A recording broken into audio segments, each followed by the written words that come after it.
Il me paraît difficile de parler du miroir sans parler de la mort. Dans mon enfance, j'ai vu qu'on couvrait les miroirs avec des draps quand quelqu'un mourait dans la famille. Je me suis souvent demandé pourquoi. Et moi, je pensais que c'était pour moi qu'on faisait ça, pour que je ne me voie pas triste ou en train de pleurer. Quand j'ai commencé à travailler sur ces projets de miroir, les premiers objets étaient, disons, traditionnels, dans le sens où il y avait le miroir plat je travaille plutôt sur l'idée du cadre autour. Je voulais justement dépasser cette question-là et faire des formes dans lesquelles la surface donc de la forme était le miroir. Travailler sur le verre, ça me paraissait impossible. Donc j'ai besoin d'un sujet. Le sujet était le miroir, et puis c'était la manière pour moi de construire des objets.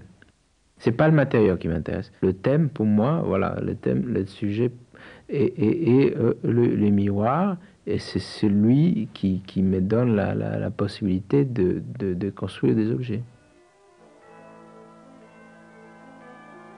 Le chemin de croix. Le miroir avec les cailloux, c'est peut-être la pièce qui sert à faire le plus à mes toutes premières pièces d'il y a 20 ans. C'est l'objet lui-même qui est déjà un petit miroir. Et ensuite, c'est un assemblage. Moi, je fais un objet qui pourrait ne pas être un miroir.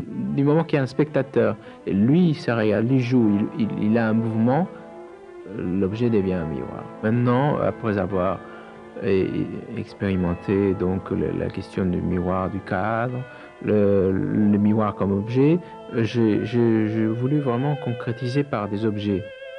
Donc je voulais faire une série de vases. C'est un double objet.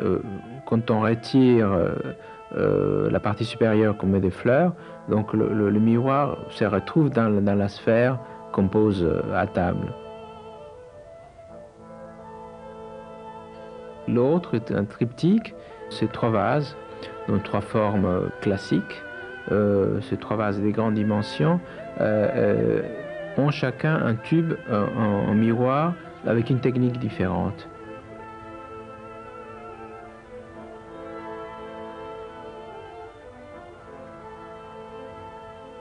En tout cas, les miroirs que je fais, ça ne va à rien.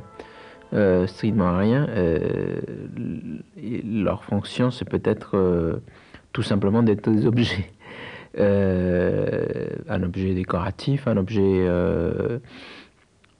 d'imagination, un objet un peu poétique, qui renvoie sur des questions de couleurs, de formes, mais surtout pas pour se regarder.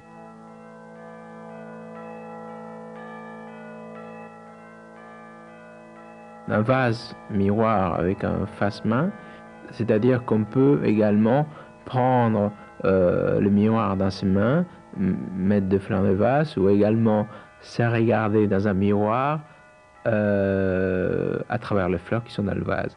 Oui, c'est vrai qu'on on se voit pas vraiment au premier regard, on voit l'objet. Et c'est ça qui m'intéresse, effectivement. Bon, c'est en deuxième temps, peut-être, qu'on se voit. Et on voit surtout la pièce, on voit ce qui nous entoure. Étrangement, le miroir qui est mon portrait, je l'appelais ton regard. J'ai voulu faire mon portrait sur un miroir, mais en fait, ce qui m'intéressait, c'était euh, de parler du regard de l'autre. Donc, la question de l'autoportrait a disparu au profit de se voir dans mon portrait. Et ce regard est pour moi un regard sans fin, puisque ce regard dans le portrait qui est un miroir, on se voit soi-même. C'est un double regard. C'est un vrai regard peut-être, un regard sans pitié.